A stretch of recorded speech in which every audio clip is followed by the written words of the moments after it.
following program is rated NAL. It contains strong language and is intended only for mature audiences. This week on the 5-Minute Warning. And matter of fact, the library that I voted at don't even exist no more. They closed that library. You better find out where you're voting at. I say some ignorant ass shit like, hey man, y'all doing this slick shit like putting a voting site at libraries. You know niggas don't know what a library at.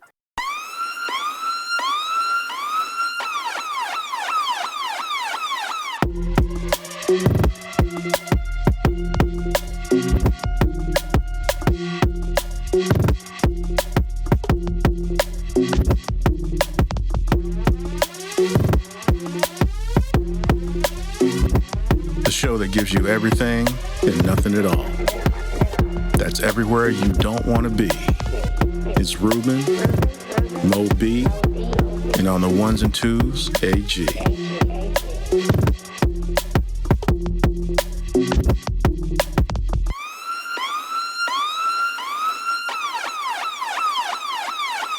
The 5-Minute Warning. Hello, everyone. Welcome to a brand new episode of 5-Minute Warning.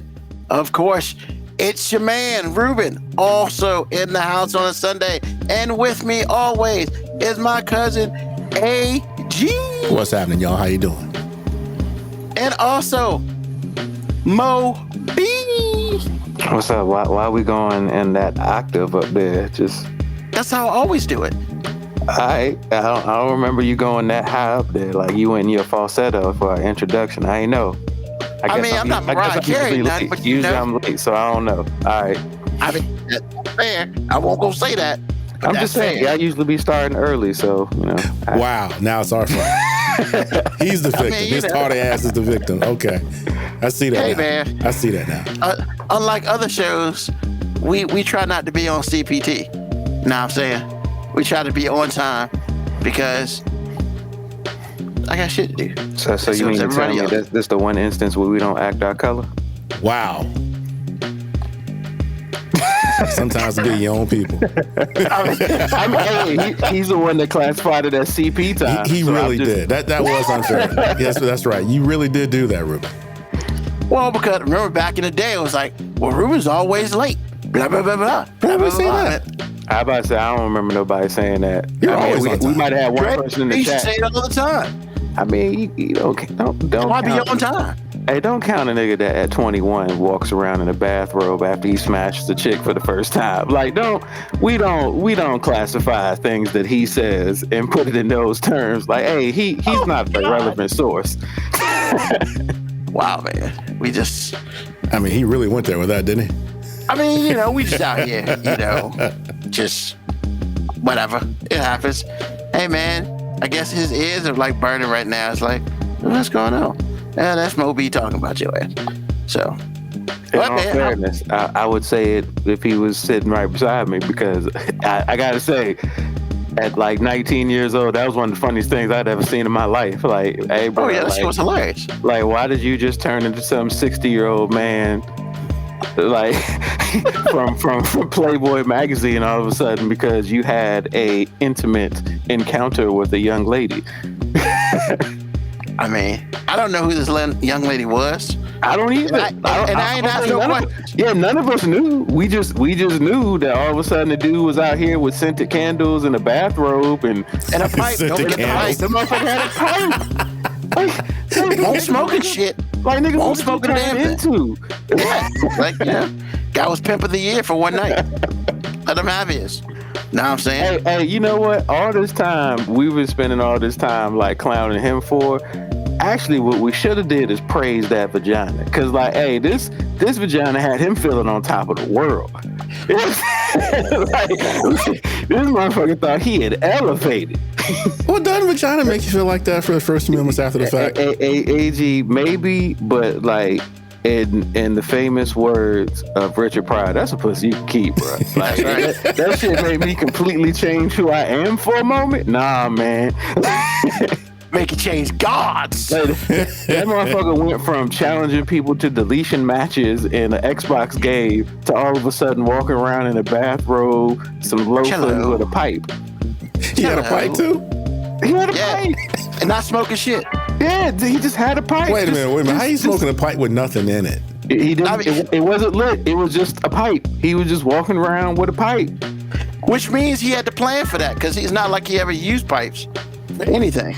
So he planned for that. So I guess, he got the warning that, I will be educating a little shorty here tonight. So let me go to the aforementioned Walmart and get me a couple of things. Or even worse, like he had that stuff already, and he had just been waiting for the right moment to break out.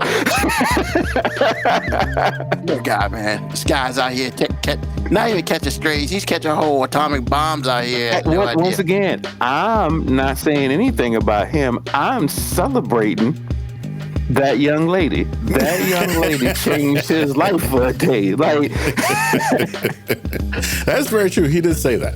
He is celebrating the vagina. That's what he said. Hey, I don't know who you are, young lady, but we see you. But Mo B, we've had 2 instances of the same shit. We had that, and then we had the Bobby situation. Hey, but see, the Bobby situation was different though. Like the B Dizzle situation was different because the B Dizzle walked out as if he had accomplished something, and we all know he accomplished something because for a while we thought a crime was being committed. So like, I was like, man, I don't know how I feel, man. Like I want to be an ally to young ladies, but like I don't know. Like she's making noises, and I feel like she said help me at some point in time, but I don't know. I could be sure.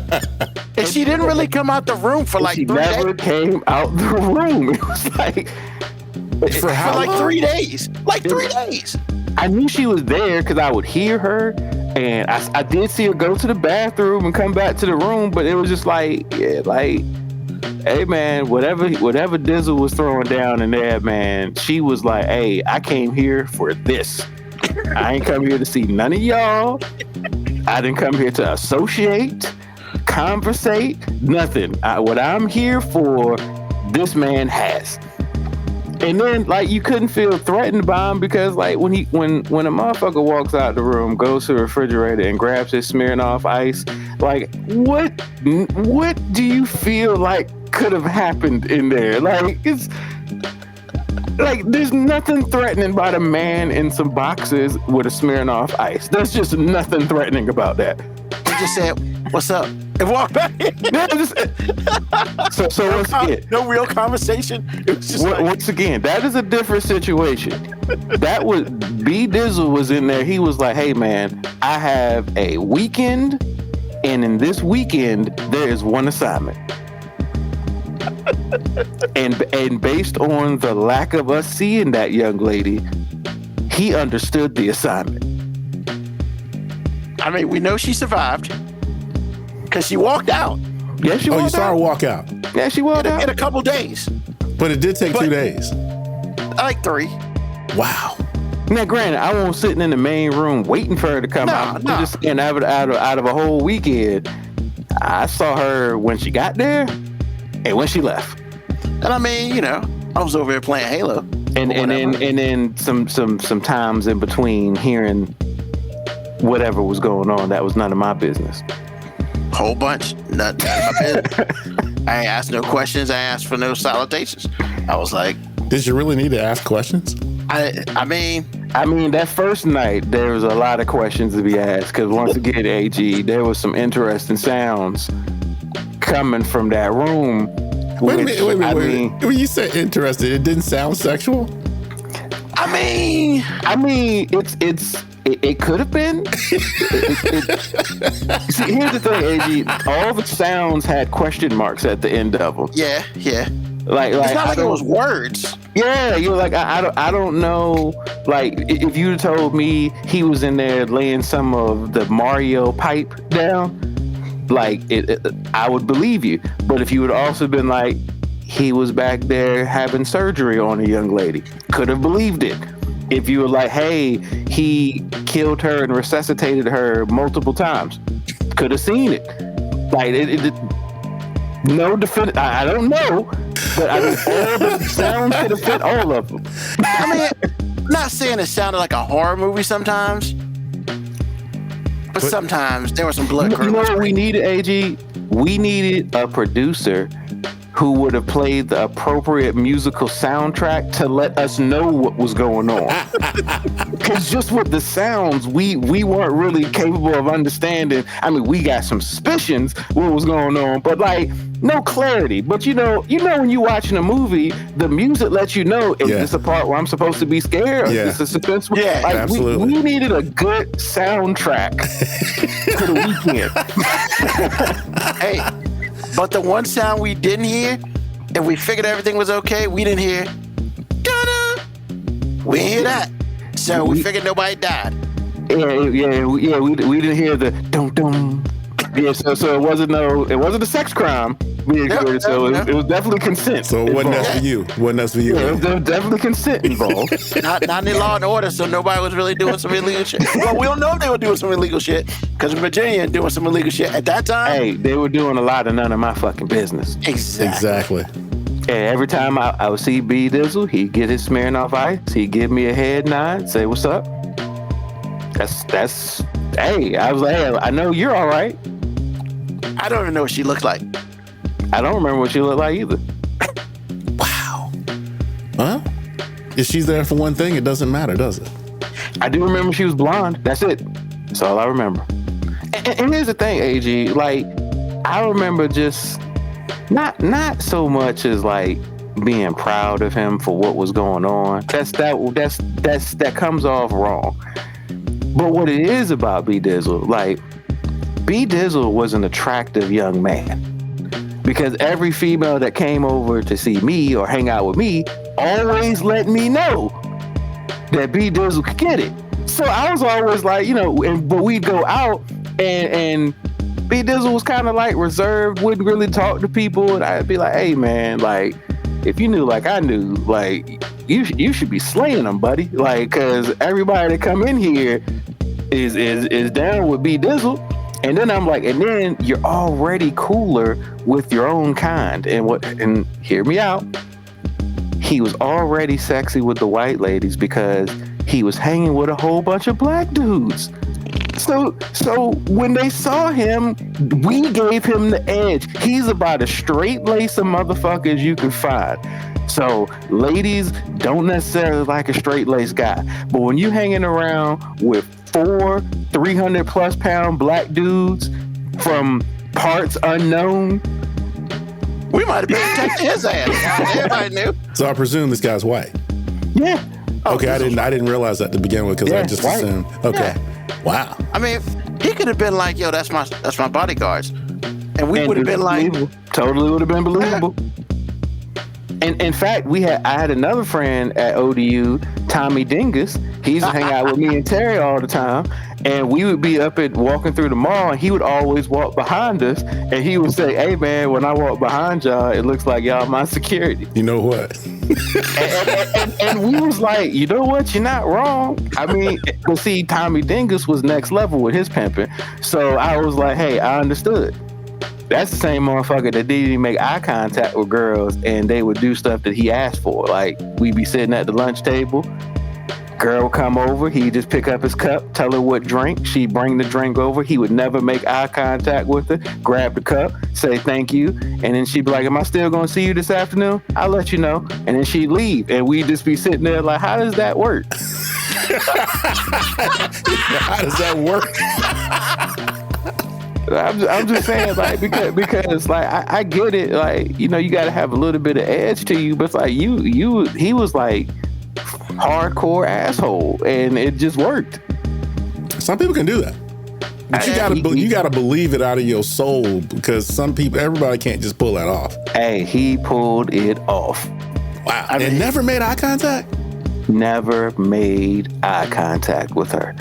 Not once. Didn't glance. Never even stopped the conversation he was having with me and Terry. Did he say words to her other than thank you? Yes, he was talking. She walked up. Hey, Dingus, cherry coke. She grabbed the cup, went and got the drink, came back, thank you, and he kept talking. And then she said, "Am I gonna see you later on? I'll let you know." And then went back to the conversation. It was like she was the comma in the conversation that he was having with us. Absolutely. Absolutely. I mean, wow. Okay. I mean, so like, I don't have anything as cool as that. But there's one point in time in my life when I was a lot younger. A bunch of us were at an event or whatever, and one of the dudes who was with us, white guy, fairly attractive to the Caucasian women, every once in a while, just out the blue, he'd be talking to us, be like, "Where my bitch at?" And next thing you know, within like 3 seconds, some chick popped up, man. No bullshit. It happened multiple times, and we were just like, are they falling out the sky or some shit? Like, I mean, do they, like, really? Is it like a mental thing? It's like, hey, come over here. And then, like, boom, I swear to God, man, at least 5 times in different situations. So it wasn't like he planned this shit for the day. That's some elaborate ass planning. Hey, look, man, it was a different times back in the day, man.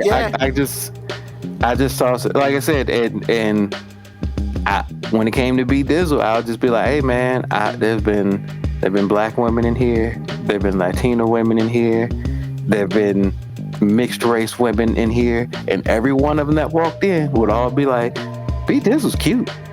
B Dizzle get it. Is he talking to somebody? And I'd be like, hold on, chick, you came over here to see me. But did she? I mean, yeah, she did. But and then they would be like, oh, I got somebody that I'd be like, hey, look, you can try to hook B Dizzle up, but B Dizzle, moves at his own. He moves at his own pace, man. He's a Smirnoff Ice. Smirnoff Ice and Zima, bro. He drank Smirnoff Ice and Zima. That's all I need to tell you about the man. The dude was an individual. You know what I'm saying? He won't follow no trend. He won't ride no wave. That motherfucker was his own man. But he's cool as shit. Cool as shit, man. One of the coolest motherfuckers you will ever meet. And king of walking in the room saying, "Gotcha, bitch." King of it, bro. But it was time. Yeah, something would happen. Yeah, something would happen. Somebody would make a joke about somebody. B Dizzle just walk out. Gotcha, bitch.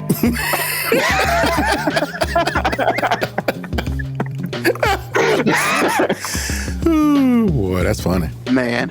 But that's what it was, man. The craziness. And first of all, like, we probably gave him the coolest nickname ever, because his nickname that he had when I met him just wasn't gonna float in our community, because they called him 3 Bob, because he had 3 other friends. It was 2 other friends that he hung out with. They were all named Bobby, so they called him 3 Bob. And I'm just like, nah, B Dizzle, we not gonna do that. Ain't nobody in this motherfucker about to call you 3 Bob. We just not doing it, man. I didn't know it was that, man. Bob and B Dizzle. And that's like, yeah, we not about to 3 Bob you, man. Nah, man. We not about to do that. We not about to do that. Oh, man. And it was weird when the other Bobbies came over. I was just like, I get it. Shit's kind of confusing when there's 3 of y'all here, but I'm not about to 3 Bob you. Like, you be Dizzle. I don't know these other motherfuckers. Is that Bobby and that Bobby and be Dizzle. God damn it, Bobby. That was good. That was good. I don't even watch King of the Hill. I knew that was. Propane and propane accessories. Hey. Oh, hilarious. So, let's get into this. So, did anybody watch the train wreck called the governor's debate? The governor debate? Why would we need to? I mean, here's the thing. There's sometimes when I'm really interested in a debate, and then there's this. So Agreed. it was about 57 minutes long. And it was what? It was 56 minutes too long? You know what? From some of the highlights, that's a true statement, sir. Yeah. Oh my God. So I'm gonna start first, because I mean, I would probably say about 56.30. I can't get back. So for 30 seconds, it was useful. I mean, when they said hi and goodbye, I mean, like, how long was the intro? like 10 seconds, and the outro was 10 seconds, and then 10 seconds throughout the whole thing, it was okay. Because here's the thing, man, and this is just me, and y'all can comment on it if y'all choose, but like, yo, the one thing I hate, I'm trying to be nice about it because I feel like I should be, but I also feel like I gotta deliver the truth, so I'm just gonna deliver the truth. I dislike, because hate's a very strong word, people who have nothing to say. All they do is interrupt the other person. Like, look, Winsome Sears had nothing to say, and all she did was interrupt Spamberger. Now, that kind of has been the Republican playbook for exactly a while, which I hate, because that came from the Trump guy. So like, that annoys me. But there are some Republicans, I didn't want to call it the full Republican thing, because there are some Republicans who actually have conversation and like go back and forth. Winsome Sears said a whole bunch of nothing, except when she said everything about Spamberger. My biggest want in this whole thing was to know, you've been a lieutenant governor for 4 years almost. Or was it 2 years? I can't fucking remember. Using that experience, what were you going to do for us in Virginia? That's truly what I wanted to hear from her. And if she had gave me a semblance of anything, I still probably wouldn't have voted for her, but I at least been like, okay, whatever. Well, my question would be like, would you believe her?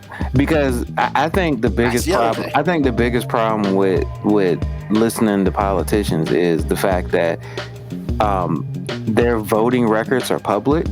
Yep. So it doesn't really matter what they say they're going to do when you can just literally go and see how they voted on everything. Mm-hmm. So, and I know that takes a little bit of time, and I'm not saying that I do it, because I definitely do not take the time to do that for everybody. But when people put so much weight on the debates and like, well, I'm doing it for my research, like really most of the debates is just like, do you like how this person lies to you? Because if you really want to know how people who've actually had experience in that position, if you really want to know their stances on things, look at how they vote. Yeah. Because you can't lie. You can't lie through a vote. You either supported something or you didn't. And then when people in the House and Congress, like, there are people who've been there for 6-7 years and never have written a legislative bill. If you've been there that long and you've never written anything, why am I still voting for you? Yeah, what the fuck are you doing there? So yeah, and my thing was, look, I've seen all the stupid ass, hating ass commercials for each one. Fucking YouTube, man. God damn it. Yeah, they're on YouTube now. It's annoying. It's annoying as shit. Stand it. God bless you. And they got to show them balance too. So if you get Winsome on the first one, you get Spamberger on the second. Oh God, it's worse. So like, my thing, I was literally listening to see if I get anything. Like, because people have told me, well, she stands for this, and this. Cool. Like, I never hear about that because the bitch never says anything. I'm sorry, I shouldn't have said that. But like, I completely apologize for that, because I'm just saying. I'm not wrong, but that's not right. She's literally voted for everything that Youngkin voted for, which is everything that Trump tells him to. But the other thing, the thing that killed me the most with her is I've seen 2 times that she's been on CNN. Like, and on CNN, I get it. You feel like they're the other party, whatever. Well, this is your opportunity to say some real shit. Like, because it's not like you're getting like certain people who are right-leaning or whatever. The 2 shows I've seen her on, like the person who was hosting, I mean, yeah, he may be more Democratic, but he's fairly in the middle. He's as best as he can be. And he just asks like simple questions. So like, yeah, I didn't get any answers about anything. Like, and that's the problem with her. You know, she doesn't say anything. And then Spanberger, I mean, honestly, is almost a lesser of two evils on this shit. Because, like, at least Spanberger has time in Congress. At least, you know, she has done some things that make you think, okay, that maybe she's better for Virginia in the past. Now, once again, she didn't say much fucking shit either. So it's like, it's almost annoying. But I thought it was interesting that it was done at Norfolk State. And even the black woman couldn't win at Norfolk State. And I was just like... Well, she lost when... First of all, she lost based on what she's done and what she said in the past. But she really lost when the music kicked in and Spanberger had a little rhythm. Yeah, everybody was just like, "Hey, there it is. She cool." Look, man, and I know it sounds like trivial and it sounds like really bad that I make a joke like this, but the black community be so easy to get sometimes. Like Bill Clinton played the saxophone, and we was just like, "We don't give a fuck if you send all them niggas to prison." You know what I'm saying? Like, you played the saxophone, you all right with us, nigga. Kenny G, baby. you was on Arsenio Hall playing the sax, nigga. You got my fucking vote. Here it is. And he was decent at it too. Once again, yeah. Nobody talks about the fact that, man, there's nobody outside of Reagan that put more niggas in jail than Clinton. But he played this goddamn saxophone on Arsenio Hall. He eyed with us. and basically he cheated on his wife in front of the country. Hey man, we don't give a fuck about that. Just like, we don't give a fuck about that. But and when I say considered a negative. When I say we, I don't mean like just black people. I just mean people in general. We don't give a fuck about that. Like, so in fact, like, we so cynical as a people. We just assume that, like, AG, let me ask you a question, AG. Sure. Out of everybody in Congress, Senate, anything, what would surprise you more?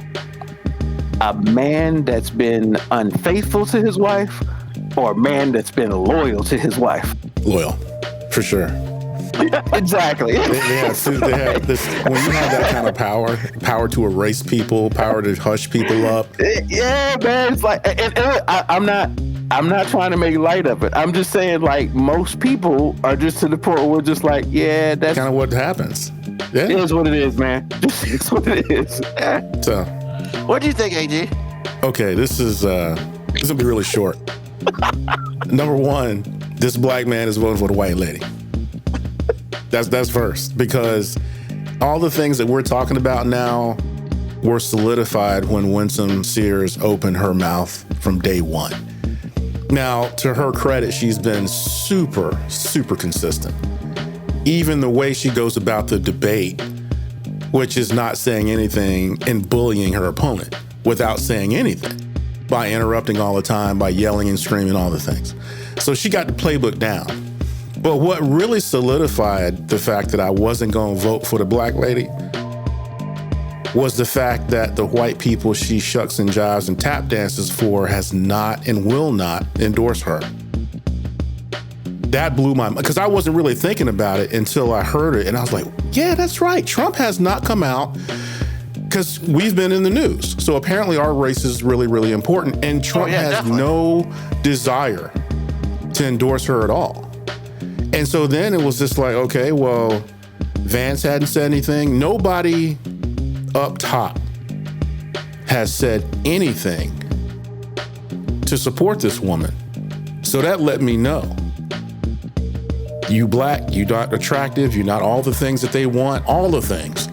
No, I'm being legit, because there's a Trump MAGA look, and she is not that. She's not deformed in the face. She's not tanned. She's not blonde. She's just a black woman, and they letting her know you a black woman, even though you tap dance. I mean, you are hoofing it. It doesn't matter. I am not going to outwardly support a black person, especially a black woman. Because really the only office that really, because see, I didn't realize that the gubernatorial race is just that. It's not a ticket. It's not like she's attached to someone. Correct. And so since the lieutenant governor, whatever, don't care. The governor, I'm not going to promote a black person to be the governor. That's a woman. She might have had a chance if she was a dude, but a black woman, no. And that really resonated with me. I was like, wow, your own party don't even like you. So from those things and all the things that she says and all the things that she just like goes along with or believes in or whatever it is, I'm like, no, I'm good. And the idea, and honestly, I thought the idea that I don't know who decided this, but if I was Winsome, I would have never agreed to have a debate at a place where I was detested.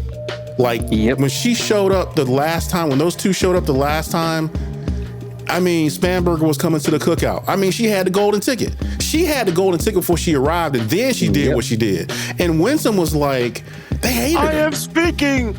They hated her. They hated her. And I'm sitting here going, you mean to tell me you can't get black people where black people are?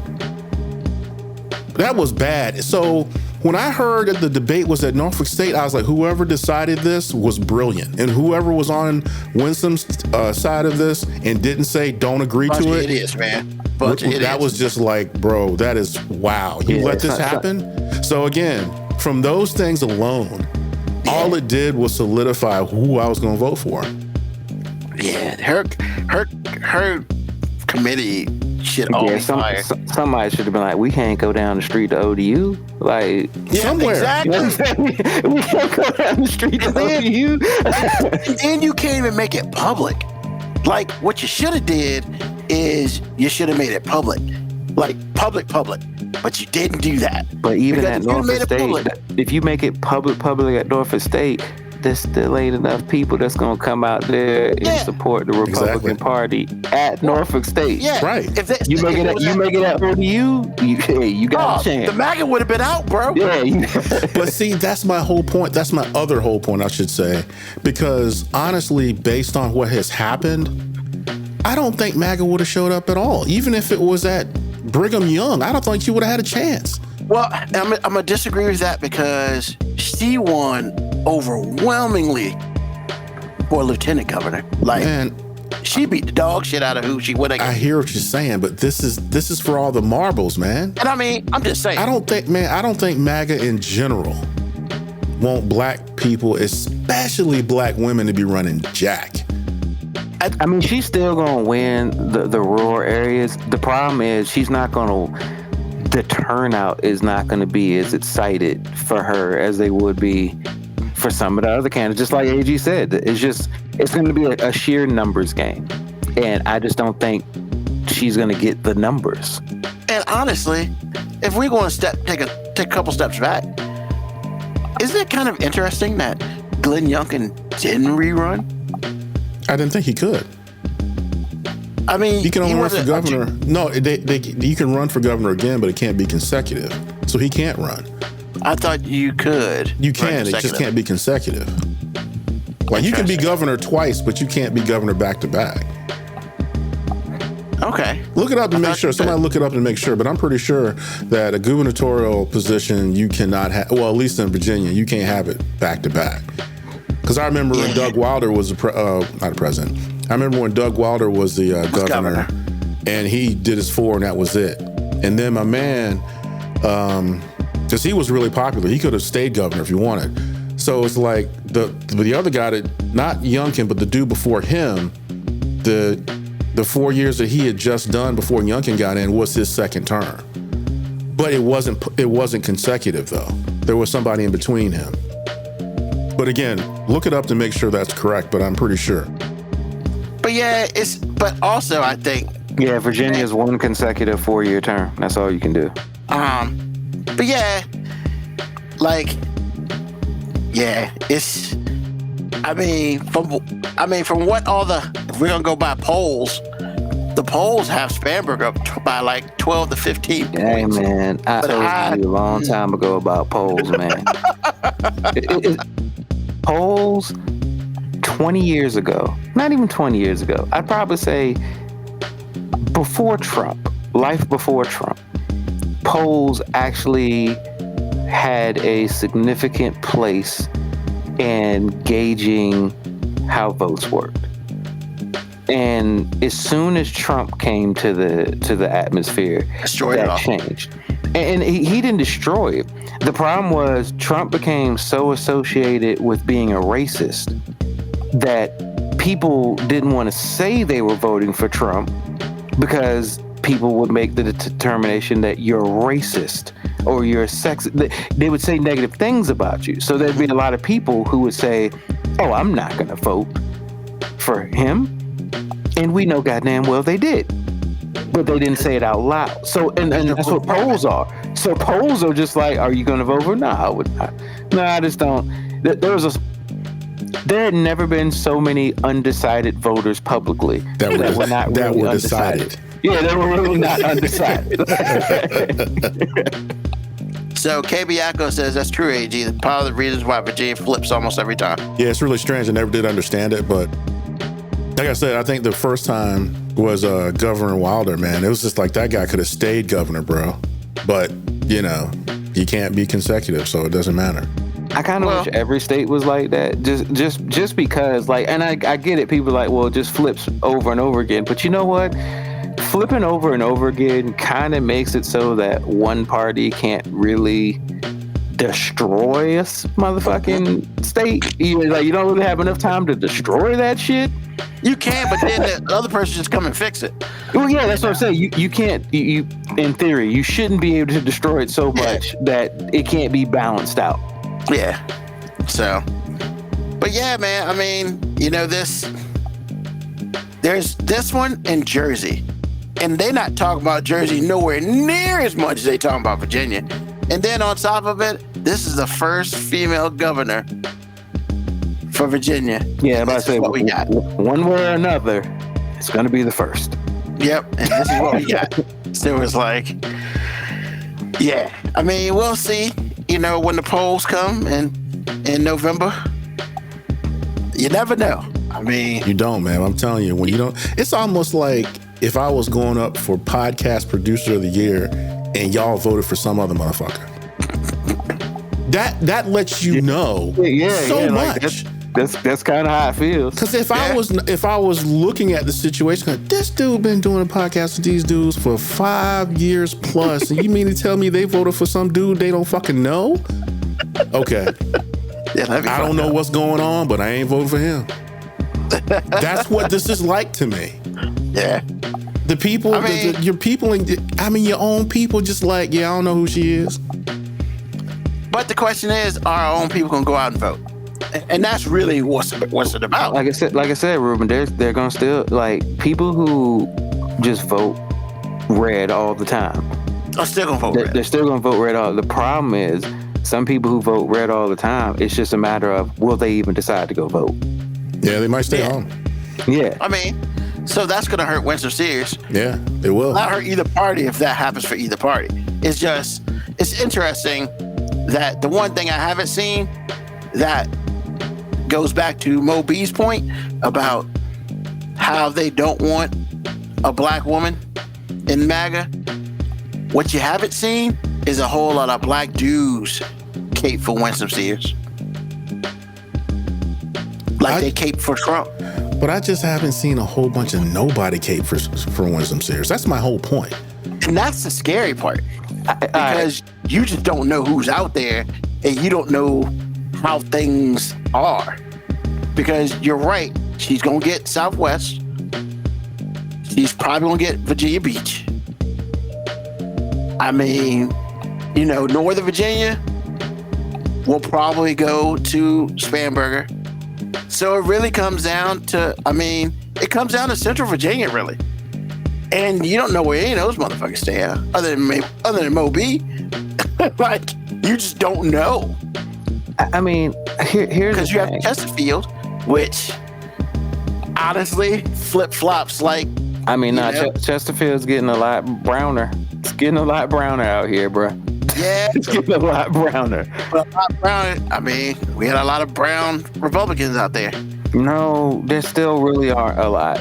You just hear that there are, but there really aren't. The percentages are still small. They're really not. And honestly, the other thing too, this is still kind of a rural farming state a little bit. And there's a percentage of those people that are just pissed. And so there's an undecided percentage there that I think is bigger than it usually is. That it needs sucks to be considered. a soybean farmer right now. Exactly. So again, I mean, it's a whole lot of things that are so much different than it was like 8 years ago. So Hell, last year. No, I'm just saying. I mean, just things year. have changed. Things have changed so much. But like I said, man, it's just like when your own people let you know that they don't like you. That fucking matters, man. I mean, for real. I was like, bro, you can't even get down with black people. You go to Norfolk State, that's supposed to be home turf for you. Just even if you never showed up. But the white lady came, the blonde lady came in and kicked your ass twice. And that's why Winston-Salem people should have absolutely anywhere else but freaking Norfolk State. Like, here's the thing, man. I bet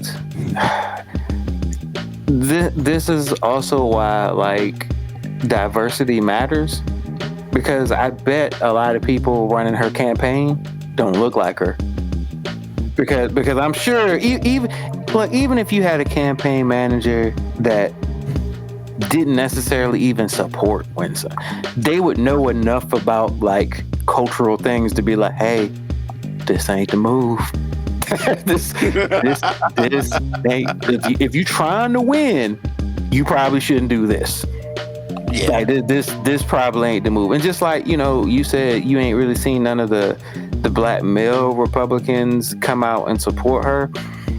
I'm gonna say they might be doing her a favor by doing that.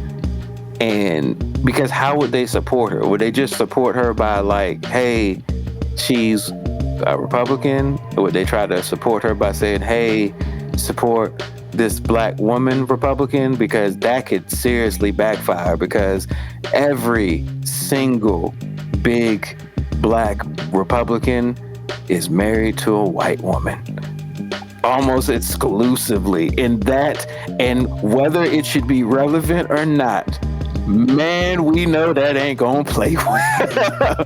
That just doesn't play well. And for that same reason, look, they might do whatever Trump tells them to do. But I mean, some of them have lines that they won't cross, and they be like, hey man, we'll damn near do anything you say, Trump, other than be with a black woman. Like, hey, we draw the line somewhere, sir. Not wrong. There's certain lines we're just not willing to cross. I agree. Well, it doesn't matter now because we're about to find out in about 3 weeks or so. So it is what it is, but I'm not voting for the black lady. I promise you that. I would never, ever. Because I didn't know she was going to run. But when I found out she was going to run, I was like, no. See, I want you to rephrase that because I don't want people to cut what you just said and make it seem like you're against black women. You're not going to vote for that black. Okay. I'm not voting for that. Okay, I'll say that then. I'm not voting for that black woman. Either way. You can take it out of context. People, man, it doesn't matter. Some of the things that she has said, and I have made sure to ask and to see if this has been edited or anything like that, because I know that happens. I'm like, so basically, anything Trump Youngkin tells you to do, that's what you're doing. Yep. Now, I'm not even saying that you don't believe it. I'm presuming that you do, because if you don't, how do you sleep at night? So it's like, I'm not voting for that. And yeah, it looked funny because the reason I said the way I said it is because it's like, I'm voting for the white lady. It's like, no, I'm voting for somebody who act like they got good sense, and she happened to be white. So if this is the way you're gonna approach me, then yeah, I'm not voting for the black lady. Or at Moby said, I'm not voting for that black lady. Yeah, it's kind of like how the narrative just gets shifted so much. Like when you talk about, like Ruben was talking about CNN earlier. For a large majority of my life, while CNN was, out of all the three news networks, we had Fox, you had the NBCs, and you had CNN. It was like Fox was conservative, NBC was super liberal, and CNN was supposed to be, and for the most part, always was like, hey, we're kind of riding the line. Yeah. And even now, like, they say CNN is liberal, and I'm like, no, I still think CNN rides the line. It's just their host and the people who run certain programming and stuff, they just can't ignore the fact that some of the conservative things just don't make sense. So if they have to come out here and tell the truth about stuff, it's always going to look like they're leaning to the left because they're just telling the truth. Yeah. Because some of this shit is just stupid. That's it. Like, because I've watched CNN. Yeah, I've watched CNN enough to like say, hey, no, they've definitely criticized Democrats before. They've definitely criticized things that Democrats have done. They have not just given Democrats pass, but overwhelmingly they don't like Trump, and they don't like Trump because Trump lies. And if you're a respected news person who went to school for journalism and to research truth and to bring like facts to the public, and you've got somebody who for the last 10 years has been basically saying that shit ain't real. Facts aren't real. Like facts aren't real. Don't trust your lying ass eyes. No, love that. Don't trust your lying ass eyes or that shit that you actually heard. None of that shit is real. Let me tell you what the truth is, even though I'm making shit up. What I say? Yeah, it's just so. If you're somebody who like supports news and truth and journalism, you're never going to seem like you lean towards this current Republican Party. That's not CNN becoming liberal. That's CNN being like, nah, man, we still are news. This is not a TV show. This is news. I mean, man. That's what it is. That's exactly what it is. So it's the worst shit ever. Like I said, it just frustrates when people. I hear a lot of conservative people or people like, I don't watch that CNN liberal stuff, and I'm like, what is liberal about CNN? Like, Scott Jennings is a real human being saying real dumb shit on their station. He is legit. All the time. He is the speaker for the Republican Party at times, and they're friendly to him. They're not even mean to him. They're friends outside the damn show. Like, what are we doing? Like, because I'm sorry, man. I couldn't be on that show listening to some of the shit Scott Jennings said and then go to the break room and have a real conversation with this motherfucker. Because I'd be like, nah. So how your kids, man? No, I just can't, dude. I can't. And like, yo, man, like I said, there's some people on especially Abby's show, man, at 10 o'clock. He has some kryptonite out there. There's some of the people on that show that some of the people they have proven that they're Scott's kryptonite. So when they're on the show with him, the lies kind of go down a little bit because he knows said person is going to call him out on the bullshit. Well, the Republican Party playbook is create a debate that becomes an emotional outburst. And the people who tend to make Scott the talk the least are the people who also don't get emotional. Like when Scott's doing the smug look and saying stupid ass shit that really doesn't make sense, but he thinks he's winning. If somebody also can stay calm and just point out facts, and then the greatest thing is when people remember things that Scott said bring it up. Like, hey Scott, well you said this. Has your position changed on this, bro? I mean, and honestly, Abby be making me mad when Scott Jen is on Abby, because I'm just like, Abby, you got to reduce his ear. It's like, because Scott wouldn't want to be on my show because I would be like, I know what the debate topic we're gonna be talking about today is, and I go find all the clippings of where Scott was on the opposite side of this, and when Scott would say something, I'd be like, hey, can we roll that clip back from 2 Aprils ago? Yeah, Scott, when you said this. So I'm just curious, has your chance, did Dick Trump tell you to say something else now? Or, I mean, See, and that's when you said earlier that they're nice to them. Because once again, yeah, because I'd be like, hey, the petty would be strong in me, because you're not gonna be on the show that has my name on it. Because that's how I feel about App. It's like the show got your name on it, and you out here letting this motherfucker carry you like this. Like this nigga's out here on live motherfucking TV trying to say that he didn't say the shit that you got recordings of. Come on, player. Like, we're not doing this. What we not gonna do? He said, "What we're not gonna do?" And it's, every once in a while, she does call him out on the bullshit.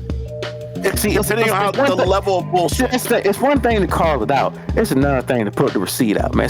Because sometimes you just gotta throw a receipt out there, man. But you can't. Unfortunately, you can't do that because then, well, hold on. Here's the thing. As much as we know that we feel the way we feel about Scott, there are people who turn on to watch him say that bullshit.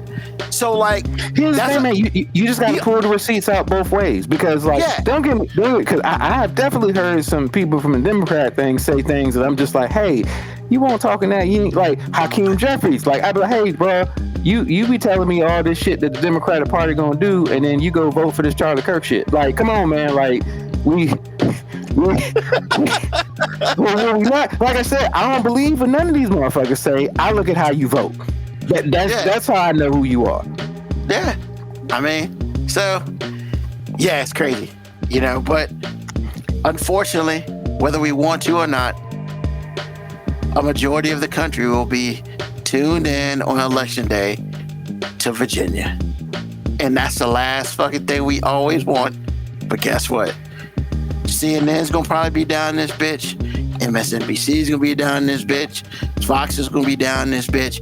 I just hope I'm not anywhere near them bitches, because what's never gonna happen, this face ain't never gonna be on TV with one of them asking my opinion. Not go get the dude who got an opinion for you. Like, Cause last time I went to voting poll, like, Spanberger was at where I was at, and she came and she was talking to people in the voting line. Hey man, I'm so glad ain't nobody gonna have no camera polling me, cause they don't. Hey, can we get some words from you? Nah, you don't want no words from me. He said, "Nah, you don't want no words from me." Cause look, I'm not politically informed enough to give like actual opinions that need to be up there, but I can tell you some shit that I feel, and that's dangerous. Yeah. That's just like you see those people when there's been like a murder or an accident and there's around. I'll be uninformed eyewitness. No, they get your whole name up there. I'll be uninformed. No, they can put my look. I'll be uninformed eyewitness. Ain't nobody got time to get shot. Man, I liked Ray too, bro. I don't know who did that shit. Oh man, you need to get him. You need to get him, man. I ain't never gonna be that guy. I can't do it. Yeah, I mean, as a matter of fact, the library that I voted at don't even exist no more. They closed that library. You better find out where you're voting at. I say some ignorant ass shit like, hey man, y'all doing this slick shit, like putting a voting site at libraries. You know niggas don't know what a library at. You know what? If you said that would be instant, man. You'd be famous. You'd be famous. These niggas don't know what a library at. Wow. Get some gerrymandering shit for your ass right here, bro. You know, I had the GPS. I had the GPS my motherfucking way here, bro. And this shit around the corner from where I stay at, bro. How did you learn Octagon? The greatest Chris Rock joke ever, man. That joke's hilarious. Oh man, so Yeah, we'll probably talk a little bit more about this before the day happens, but it's approaching very quickly, so we can stop talking about it. So awesome. So the other thing we're going to talk about today. I can't believe we're going to talk about this. I'm trying to figure out why we are going to talk about it. Yeah, I was too. Well, I mean, I'm curious how this is going to become a we conversation. so I'll just put it out here like this. Everybody who watches the show knows that of us three, I am the single one. They always tell me, Ruben, you should get married. Then they tell me, Ruben, don't get married. I get it. I mean, I don't know what they want from me. I'm confused. When have we said get married, AG, or when have we said not to get married? No, we tell you what to look out for, you should prepare for. Thank you. We never tell you whether you should or shouldn't. See, he's throwing us under the bus already. Yeah, you know what I'm saying? I'm just like, you see, I crossed my legs on this. I'm like, I saw that. on, bro. We got to get serious real quick. He got you hustling with that. All you need is a robe and a pipe. So, I guess, your boy's been single for an extended period of time. And I think it's time to make the move. So, gentlemen, I need help. People out there, I need help. Better question. Better target audience. So, I'm going to attempt to go on a dating app. So, I've been told Bumble is decent. I've done plenty of fish. I don't want to be anywhere around that fish. Yeah, help, talk to me. Any ideas on which ones Ashley Madison? I don't make enough money for that. So you need to be married to do that, right? Sir? Yeah, I'm about to say. See, that would be the one site that you could ask me and AG about, and we would both be like, "Hey, we don't know nothing about that." Exactly. But at least we would qualify for the website. Number one, you're not going to jack up my stuff. Number two, you do have to be married so you can then cheat on said wife or said spouse. So yeah, you don't need to go to Ashley Madison, sir. I will say, Brett Malone, no. I gotta put that up there. No. I'm just saying, Ruben. So essentially, what you just did was you went to Victoria's Secret and you asked them, what is the best oil to use in your vehicle? You went to two people who cannot give you any information on this, who are not qualified to do anything of the such, and you said, hey, what would you recommend? And I'm going to say, I don't know. Thankfully, I didn't have to do like the whole website thing for dating. And here's the thing, I don't think I'm opposed to the idea of it, because I'm not one of those old people that's just like, hey man, I miss the old days where you just approach the person, because I'm just like, hey, that's just not how things work in the world anymore, and I'm not trying to fight reality. You know what I'm saying? I'm not trying to suggest to you, hey, you could do it back in the old days, meet a nice young lady at the grocery store and go approach her. Church.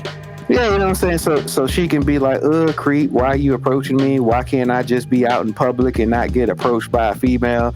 I mean, not get approached by a male. Like, that's not... So, on Bumble, this is what it looks like already. Like Jesus. You see, no pressure.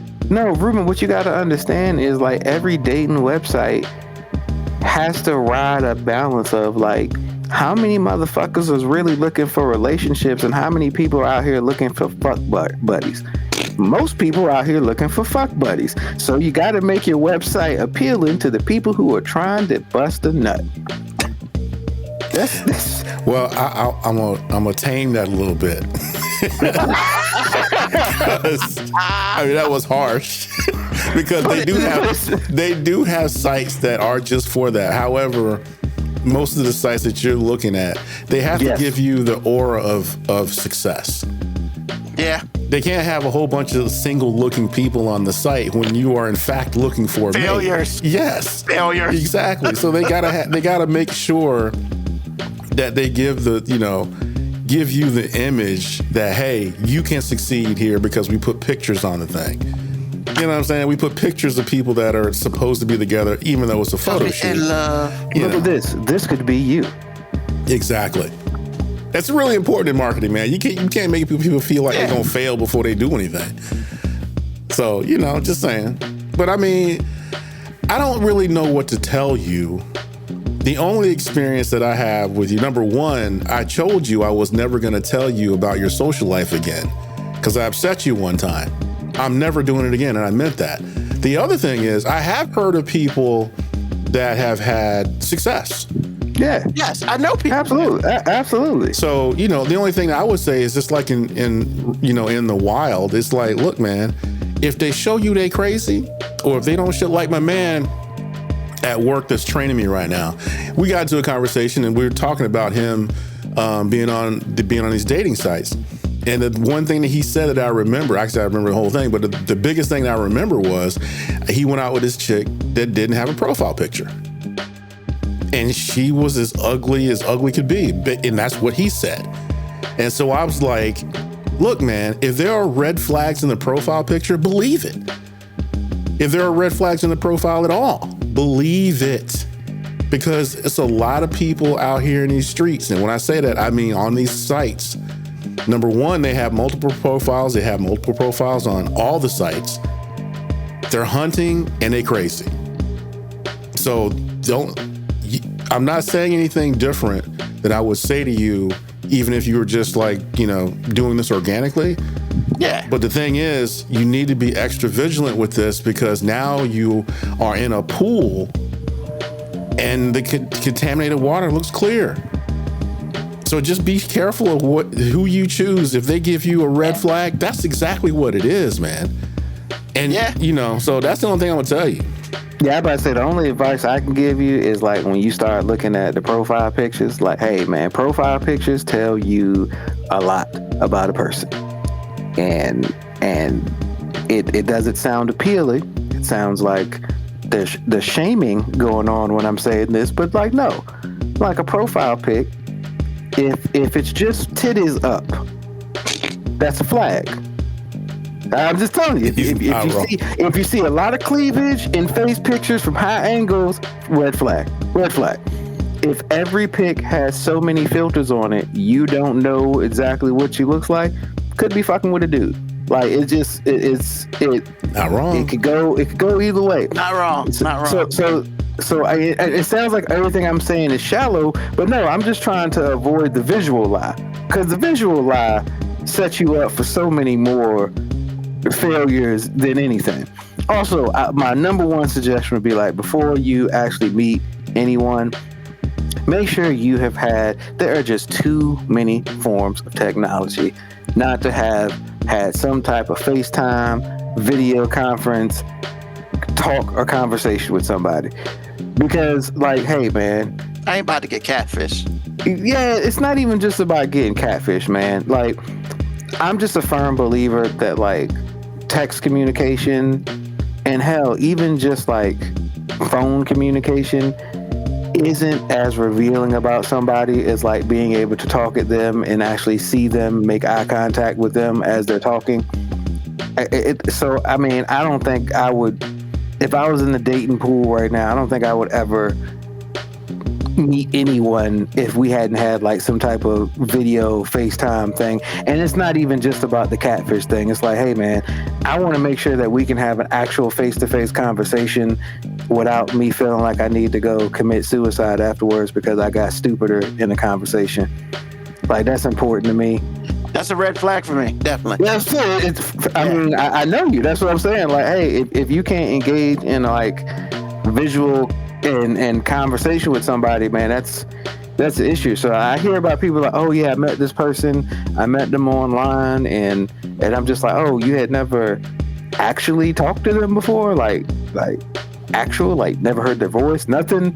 They're like, yeah, we just been messaging. I'm like, ooh, maybe I'm just an old man now, but I'm just like, hey, I kind of want to know what you sound like. Yeah. No, that's good. That's a good call. Definitely. You know. Don't trust them high angles though, man. If you only see cleavage and face shots, man. Fat chick. Because high angles is the best. If you're fat and you're trying to hide it, high angles shots are the best. And they know titties distract. That They too. distract. So you go, hey man, you got some big titties. Like,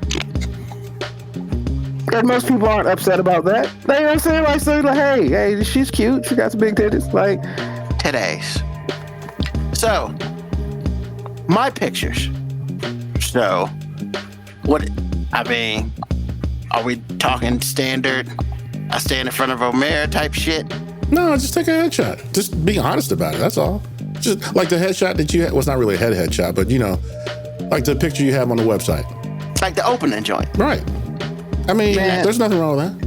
man, a good headshot, and I know you've got some picture of you just being out somewhere, and somebody's got some picture of you standing somewhere or something. Like just a standard picture, man. Like it don't have to be fancy.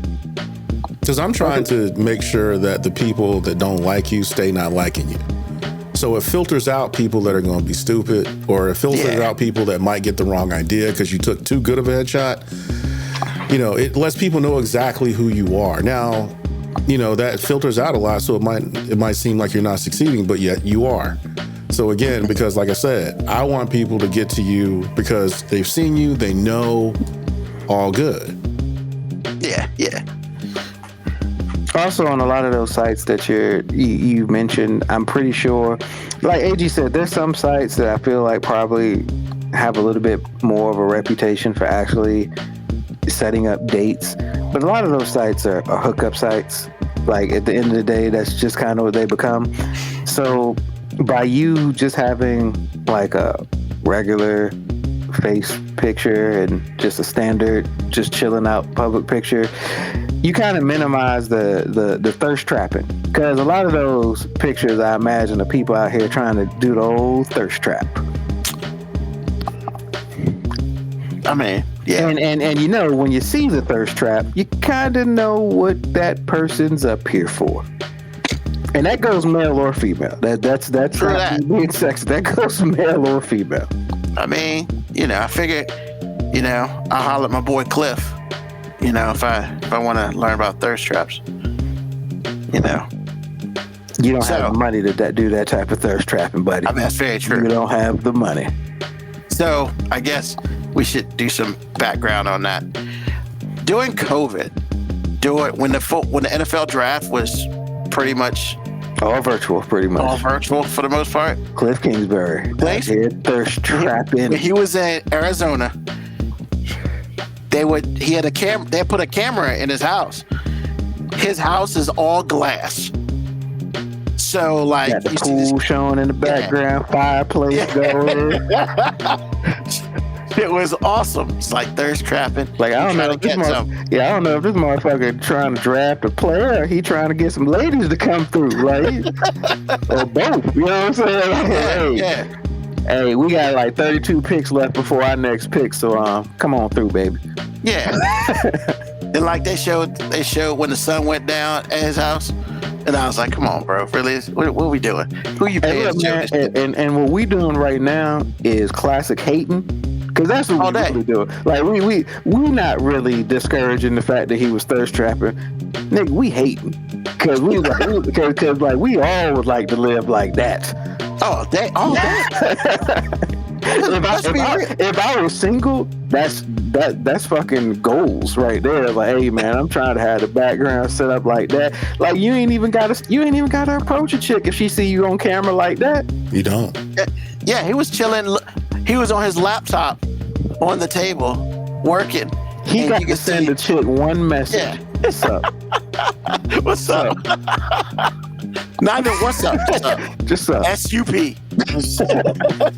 With a question mark. So yeah, I don't think I'll be doing a lot of thirst trapping, at least at this point in time. So yeah, we're gonna try this out. We'll see what's up. I'll give weekly updates of how it's going and how it's not. I wish we had some ladies who were doing the dating website thing, because I am curious about a couple things with the dating websites. I'm just so curious. Do y'all really be reading everybody's profile? Because I can't imagine dudes really up here putting a long bio, but I totally can see women up here putting 15-page bios up here and then being offended if you didn't read every detail of it. We visual. Yo, baby, you look. If I put on my profile everything about me, you still wouldn't believe it until you actually met me. So what's the point? What's the point in putting, I can put up there I got a big dick and can fuck all night, but you don't necessarily know that's true. You being a politician up there. I'm just curious, what is the adequate amount of info that you're supposed to put on your bio according to a woman? Because I know what a guy thinks. A guy's just hey, I need to see pictures of you, your status, kids. That's it. I can't really think of anything, because everything else we can learn later on. Oh yeah, well, you gotta have a job. Fuck that. Hold on, Ruben. I'm not saying she don't need to have a job. But what I'm saying is, do you need to know where she works? Not where. Or is that something that you can find out later? Yeah. Yeah, you might know a whole bunch of stuff that ain't none of your business. Because that's exactly what a woman gonna say to you if you ask her about her kids, if you ask her anything that she doesn't volunteer. She's gonna get offended right away. See, here's the thing. That's why I said that, AG, because I'm curious, because I feel like they probably want more on the guy's bio than they're willing to put on theirs. Absolutely. But I'm pretty sure they put a lot of shit on their bio. Yeah, absolutely. That ain't got nothing to do with them. It's all about their standards. Yeah. Or what they ain't gonna put up with. Exactly. I agree. Or that they don't like short dudes. And that's why I want you to put a picture up there of your whole self, so you ain't got to go through all that. No short dudes, no brokies. Yep. Matter of fact, I saw a clip, and I just real quick, I saw a clip. A dude came up to two women, and he was just like, "Hey, what would you rather? Would you rather be a professional athlete side chick?" And both of the ladies cut him off right away. No, I ain't never gonna be nobody's side chick, blah, blah, blah, blah, blah. And he was like, cool. Or would you rather be with a average 9-to-5 lawyer man? They was like, yeah, I definitely want the average 9-to-5. So he was like, cool. So what if the professional athlete, he's making millions of dollars, and they was like, yeah, but I ain't gonna be nobody's side chick. And they were like, hey, and he was like, hey, it's cool to see that women still are looking for, $50,000 a year, hardworking lawyer men. And they were like, whoa, 50K, that's crazy. No, I couldn't be with nobody that made 50K. And he was like, actually, that's actually above average salary for people. And they were like, no, 50,000 is way too low. And he was like, all right, 60?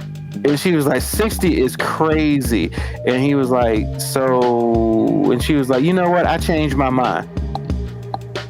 And I was just like, there you have it. Yeah, I know you weren't shocked, right? There you have it. I know you weren't shocked, right? Come on, man. And that is what I'd like to see. I wasn't shocked, but I was just like, and he was just like, apparently, women have no idea what average money is anymore in this world in which everybody gets their standards based on social media pictures. Yeah, these chicks want to get dudes with, 6-figure salaries. Because he even said, he was like, yo, a man that makes $100,000 a year is actually not average. And she was like, 100,000 is still pretty low. And I wanted him to so badly ask, how much do you make? That's what I was going to say. Because that's the type of thing a child says. That's I what work at children Wendy's. say because they don't have any idea. It's They're like, not. cause They don't. she still had her City Trends skirt on, and I was just like, look, no offense, no offense. I'm just saying, like, she did not look like. Yeah, I'm being stereotypical and judging. I'm being judgy here, but she didn't look like she was making six figures either. But she doesn't have to. She doesn't have to. You're the one that provides. I mean, I'm just saying, you don't. I realize you're right, but I'm just, it's just wild to me that she was like so offended at Yes. the idea that he made $50K. Yes, and that's why I don't want him to go through that. I want you in a low Filter key out way. that shit on your own. Yeah, filter out that shit on your own. All you gotta do is take the right picture, say the right things. They'll already know you broke, because as far as they're concerned, you are, which you're not. But I mean, to them, you are. And so again, I don't want you to have to go through all that. I'll be like, I'm broke enough. What? No, just broke. Like, Yeah.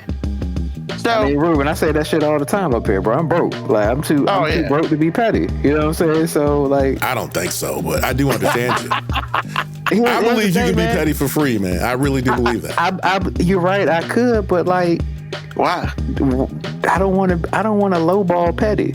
You know what I'm saying? Like, I don't want to go cheap on petty. What the world are you talking about? I don't want to go cheap on petty. Like, Man, hey, you look, don't man. have to have an expensive car to drive backwards with right-hand drive through the Wendy's drive-through to get petty done. There are other ways to do petty stuff. don't. AG, But if you're gonna- AG, you're absolutely right. But can you think of something pettier? Touche. Look, man. I am done with this. Touche. All I'm saying is, like, the petty that we deal with is broke people petty. Like, rich people petty is, hey, I don't like you. I'm gonna have my DOJ bring up fake charges. Actually, AG, what I was gonna say is, like, broke people petty usually gets called hating. Hate. Broke people petty usually is called hating. And what are rich people petty? What is that? That's petty. That's Like, Oh, that's just petty. Yeah, what rich people do yeah, is just petty. I do not agree. But okay. Okay. What is Trump doing to all the people that went against him? I'm not saying that you're wrong. I just said I don't agree. But you're absolutely right. I just feel as though the only difference is the mechanism is so much smaller, but it's still petty. Okay, But it's like you're right. racism. It's like racism. It's like, if you say black people can be racist, I do believe that. The difference is when white people are racist, they have an entire mechanism. So from that standpoint, I totally agree. Okay, so I'll correct my statement. I haven't reached the financial level of petty that I aspire to attain. So because of that, I choose to keep my petty on reserve. Which is saying what you've already said. I mean, but I think it's fair, right? It's like you were being fickle. It's the same thing. Because he could drive his Mazda B210 backwards in a Wendy's driving lot, but that's not gonna have the same effect if you driving a McLaren or some shit. Well, actually, that wouldn't work either because he does have to have the right wheel drive. Gotta have that Nissan Skyline Yes. with the right side driver. So when he drives through backwards, he's still as close. I'm still looking right there. Yeah, exactly. Hey, so you can't. Oh, I see what you did there, you petty motherfucker. Yeah, Exactly. You bacon cheeseburger, bitch. Exactly. Exactly. So like, because it's better. Yo, when you broke do- ass. See, that's why I don't feel the same, AG, because the right level of petty allows you to say some shit like that. With your broke ass. Give me my junior bacon cheeseburger $5 bag with your broke ass, bitch. Because it's not the first part. It's always the second. Because you always gotta leave them something to remember you by. Oh, they're gonna remember anyway. Yeah, but they may remember him driving backwards. But you know what they really gonna remember? You broke ass. They really gonna remember that. Y'all spend entirely too much time in this petty world, man. I'm like, what in the world? Hey man, if you're not built for it, don't come in it. I'm not. But y'all drag me back in. AG, I apologize. But like I said, I haven't reached my level of financial success that allows me to attain the level of petty that I aspire to. Okay, I hear that. Which is really the same thing with bigger words. If I win the lottery for some reason, petty coming out, I probably ain't gonna say with your broke ass because that's just not in my nature. But my look is gonna say with your broke ass. It ain't gonna come out. I ain't gonna say it out loud, but when you see that side eye, like, you gonna mouth it though? Yeah, like, hey, so you can't drive back. You see you come up. Come on now, give me that bag. Thank you.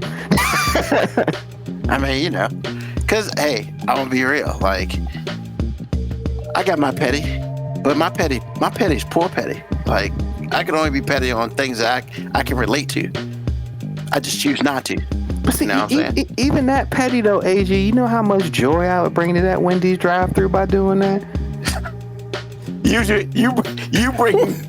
bring that to the other people who hear I know exactly. You know what I'm saying? Like, 'cause you know, all them motherfuckers would be talking about, yo, this motherfucker came through the Wendy's drive-thru in reverse and said to that chick, yo, broke ass. Oh no, he didn't say it, but he looked like he wanted to say it, and that was enough. Keisha didn't know how to act when she gave him that junior bacon cheeseburger. And you know what? I just made her name Keisha. I don't know why. I was gonna say, why she gotta be Keisha, man? I mean, Sarah. I mean, I don't know. It depends on what neighborhood you in. Hey, man, it's either Keisha or it's Kesha. I mean, depending on the time of day. I just threw out a name, and I hope I didn't offend any Keishas out there. You did. Because now you're like, all Keisha's work at Wendy's now. No, but if you offended by it, you probably did. Oh wow. See that was petty. That was for free. Hey man, free petty sometimes the best petty. Just saying. You ain't I had a coupon for that one. All right. No. All right, that's enough of this. We've gone too far. Is it enough? AG, what's on your mind, Is it man? enough? What's on your mind, AG? Quarterbacks and players in general that suck. And we create this narrative around everything that's happening on the field, and they actually do suck. But then they get traded or free agency, or whatever it is, they go somewhere else and they thrive and they're really, really good. And then no one ever says, it must have been the organization. It must have been the coaching, because this is the same dude saying and doing the same things. Why are we afraid to say X organization was a piece of shit, and that's why, by and large, this guy wasn't very good? And I see it play out in football, sports in general, and life. We always want to blame the person. We never want to blame the mechanism. And I never understood it. I probably never will. But I had to call it out. So that's what's on my mind. I mean, I'll say this. Trust me, you may not call it out, but other people do call that shit. Well, they don't have a platform. I don't have to hear them all day, every day. Oh, no, I'm talking about like on people with platforms. Like ESPN, like Get Up, like they have talked about the stupidity in New York. They don't talk about it good enough. Well, they talked about it when it happened. Well, see, that's my whole point, because there are players that have gone on to do very well, and it's just like they're giving the Colts credit for fixing Daniel Jones. Exactly, because he was never broken. Yeah, not the Giants for like ruining him. Well, but they gave. So here's the thing, right? They jump. With this situation, it's a twofold situation, because the reason why, first of all, whether they gave him the money and they should have or not, that's a moot conversation because they did. But what it is basically was, yes, aforementioned quarterback was not that great his last year there. Well, you got rid of his number one offensive weapon. Like, what do you expect is going to happen? And trust me, when they get chances, they dig that. They talk about Yeah, well, because here's the thing. The only difference is that between all that is that the Giants got caught on Hard Knocks saying the shit. It didn't matter. We all knew. That clip, huh? It didn't matter because half the stuff that Shane said out of his mouth, we already knew he said. Well, but here's the thing. Like, that clip with Shane and the owner, and the last thing the owner says, I hope he doesn't go to Philly. That's the last thing he says. That clip's never going to die. That's because they knew Philly had a good offensive line and had all the stuff to make Barkley succeed. And that was all the stuff that they didn't have. And look, man, New York the Giants organization is extremely happy because they have two things going for them. They have a white quarterback that's had 2 wins now. So now they never had to win with a black quarterback because they're still one of the last organizations to never try. And then they've got a white running back. Like, they are like 2 for 2 right now. They're just like, hey, man, we got 2 white dudes to cheer for. And that's no knock on either one of those players. No, that's just the history of the New York Giants. They're just like, man, this is a team we can get behind. I like the little. Exactly. I said on this team we can get behind. Because we're going places. Exactly. You guys play the right way. Exactly. I mean, they're still going to. The right way. You know what I mean. The white way? Hey, look, man. And Dart is fucking fooling them because he played for Ole Miss. So, hey, he's got that going for him because, hey, he's playing for a traditional white power. But now, he confused him a little bit when he scored his first touchdown. He did a ridiculous touchdown dance that all the black people was feeling. That was like, hey, we'll let that slide. You still got the complexion for protection. We're good. It's kind of just looks like what every old white 50-year-old man feels like football used to be because he's looks like Rickens. Like, hey, he's a hard-nosed running back. And look, that's no offense because that's a compliment. Like, that is a compliment. But, man, it makes him feel good, man. Look, man, I think it's important all the time for the NFL and the NBA to always have white players that make old white fans happy. That's important for the health of the league. Like, I don't ever want the league to get too black. I don't ever want them to not have 1 or 2 that they can call their own, because if they do, shit goes downhill. It'll just go downhill. Like, we need that. Look, when the NBA in the late 90s started to get a little too black, a little too urban, they had to do a whole bunch of shit to fix it. And so now, then enough foreign white guys came over and it was just like, hey, we don't care you don't speak English. We can still claim you because you look like us. Cool. And, NBA's all good. I mean, it's funny, but can you find a lie? I mean, obviously came in with cornrows and tattoos and they lost their fucking mind. That was as much as they could take. I mean, hey, man. Just saying. And then the WNBA, Caitlin Clark. Anyway, I just feel like they don't say it enough. Especially color analysts, they don't say it enough. Well, but anyway, I just think it's a human thing. We don't want to talk about authority the way we should, so we'll talk about the individual because that's easier. That's fair. So, just like Sean Payton undresses Russell Wilson because Russell Wilson's not going to respond that way. He don't do that to Knicks at all. Because Knicks will bark back at him. I'm like, oh, so you a real bitch who just didn't know that. Okay, because, just saying. Not a Payton fan. Great coach, but not a fan. But anyway. I'm not a fan of him personally either. Don't have an opinion. Anyway, that's what's on my mind. Thank you, sir. Mo B, what's on your mind? Hey, look, man, I watched the WNBA finals with my daughter's middle school basketball team. Their coach had like a little watch party for it, and like I say, that's probably like the most WNBA I'd watched all year for real. And I left thinking the same thing I thought when I watched the WNBA last year, which was Angel Wilson's fucking incredible.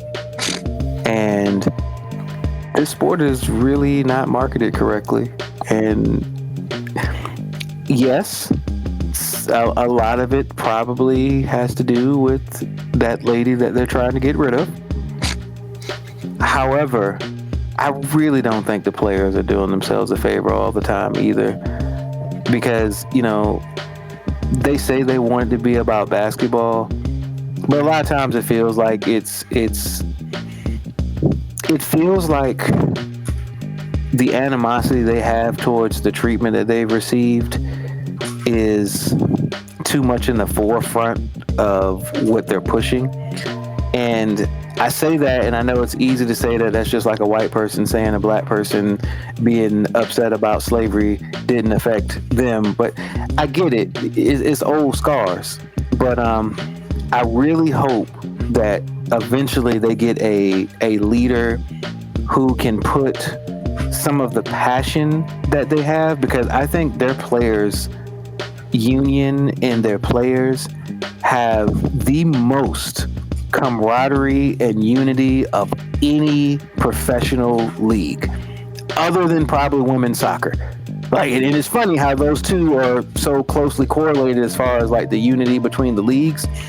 But if somebody can channel that love and passion that the players obviously have for each other and their league into somebody with like some real vision on how to market and make it successful, like, I left watching that finals game feeling more hopeful for the WNBA than I had ever been, because the talent is unlike it's ever been. There definitely is fan interest.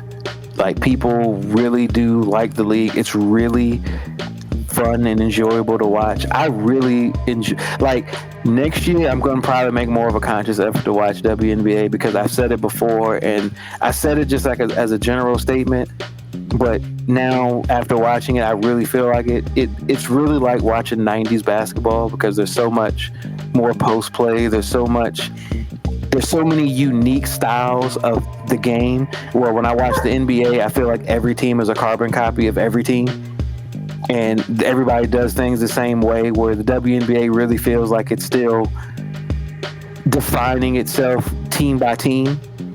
So, yeah, man, what's on my mind is, man, I actually hope that they do not have a labor strike. I hope they can find a deal so the WNBA season can start and thrive. And I just hope they find a place where everybody's happy and making the financial money close to what they feel they deserve, because they're never going to make what they think they deserve. And that's just a reality, because I don't know anybody in almost any profession that feels like they make what they think they deserve to make. It just never really happens. But I do hope that we get to a place where they feel better about things. And yeah, I'm actually looking forward to next year in WNBA. That's it. Awesome. Thank you. Between that, they just need to get somebody who, they just need to get a true marketing genius in the WNBA, and not some random motherfucker who kind of knows they might know what the fuck they're doing. Like, honestly, I would almost say, who is in the NBA marketing department that needs to take that next step? That's who they need to look at for the WNBA marketing, hopefully, but we'll see. Awesome, thank you. As far as what's on my mind, it's very simple. I mean, I'm venturing into very new territory. I'm going to an online date. I'm scared to freaking death, but I'm going to give it the old solid try and stuff, and we'll see what happens. We'll talk a little bit about certain things. Obviously, I won't say names to protect the innocent, but trust me, if I have a couple dates or whatever, and it's worth talking about, we'll see what's up. Couple weeks, Ruben's gonna be in a bathrobe with a pipe, talking about, hello, good evening, gentlemen. I'm coming on the show. When I come on the show like that, you already know. Yeah, good evening, gentlemen. Does that mean you're gonna have a woman trapped in your house for 3 days? I mean, I probably wouldn't because I'm black. Okay. Because that's probably against the law in some states. But we'll see. I'll let it at least go off for air. So we'll see what's up. But yeah, I'm scared to death. But hey, I was scared to start this podcast, and almost 6 years in, longest relationship I've ever been in. I'm trying to fix that. So, with that being said, I'd like to thank everybody for listening to the show today. Whether you listen to us online or you listen to us on the recording, thank you. Thank Moby and AG, of course. Hey, tell a friend, tell an enemy, just tell somebody about us. We're on live, YouTube, Twitch, my Facebook page, Sunday nights, 9 p.m. Eastern Standard Time. And hey, man, we off when we really feel like it. Whenever we feel like it. Like in a few seconds. But, and with that being said, thank you. If this is the first time you listen to the podcast, we got 290 other episodes you can listen to if you really want to learn more about us. You should, because these two dudes are funny. I'm just here so I don't get fined. Other than that, I'd like to thank everybody for listening. We'll see you next Sunday, Eastern Standard Time. And as always, peace, love, hair grease, soul, and deuces.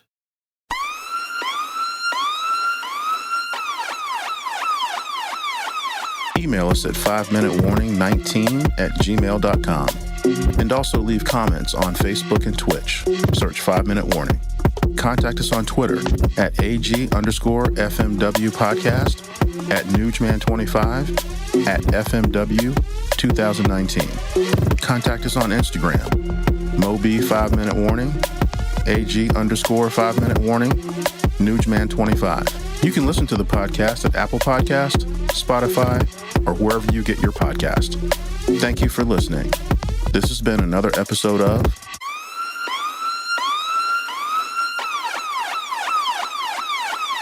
The 5 Minute Warning. Jamal Bryant, he's a false prophet. He said, I'm concerned by all these Negro preachers who've been talking about this man, Charlie, that was killed. They having moments of silence in black churches all over the country over a man There that was a racist and a white supremacist. How dare you compare him to Martin Luther King? The only thing that Charlie Kirk and Martin Luther King got in common is both of them were killed by a white man. Notice how many times he brings up skin color. 4 times. Why are you bringing up skin color so much? It's ethnic idolatry. Jamal, he needs to repent of this ethnic idolatry and dividing the body by skin color. Nelson Cedric called Pastor Jamal Bryant a false prophet, accusing him of ethnic idolatry and saying that naming black churches is divisive. But what she doesn't acknowledge is that the black church didn't emerge out of division. It was born out of exclusion, oppression, and survival. See, the term black church is not about division. It's about a community that found God despite oppression and because the dominant culture refused to welcome them in. The black church became the backbone of social justice movements, civil rights organizing, and the fight for human dignity. It was the spiritual home for people who believed that faith meant freedom, not submission. Enslaved Africans were barred from white churches. They were forced to sit in balconies or simply not even allowed to worship. White leaders even created a slave Bible that removed passages like Exodus and Galatians 3:28, anything that might inspire hope, freedom, or justice, while keeping verses that demanded submission. This wasn't about spiritual guidance. It was simply about control.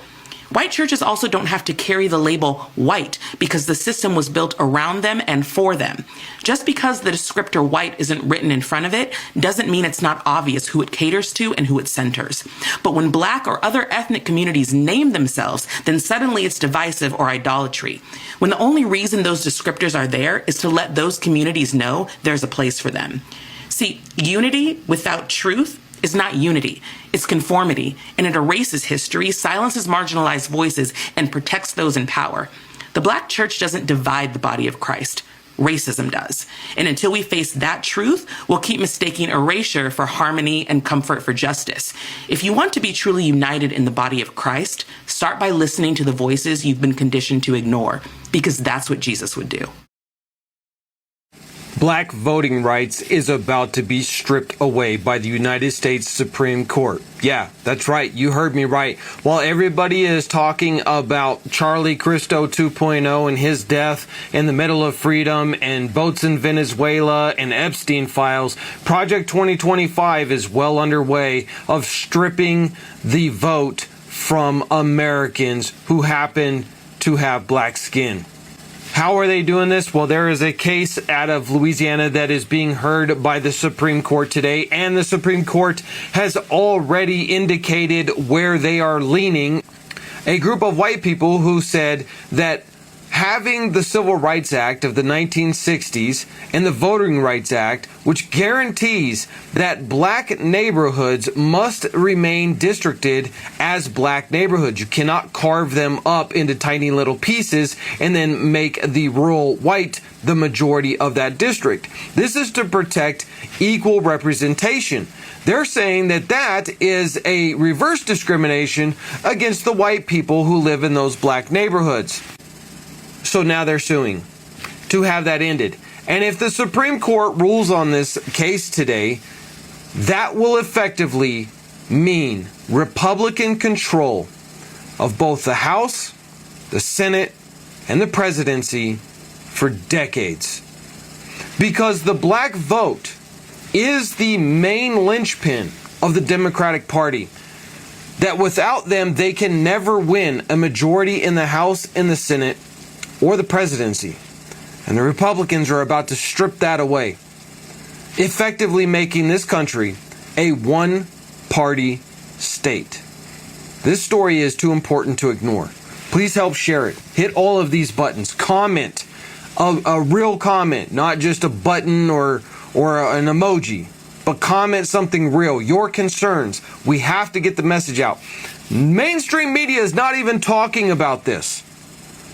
America is about to become a one-party country for decades, maybe forever, if this case goes through and nobody's talking about it. Knowledge is power. Stay informed.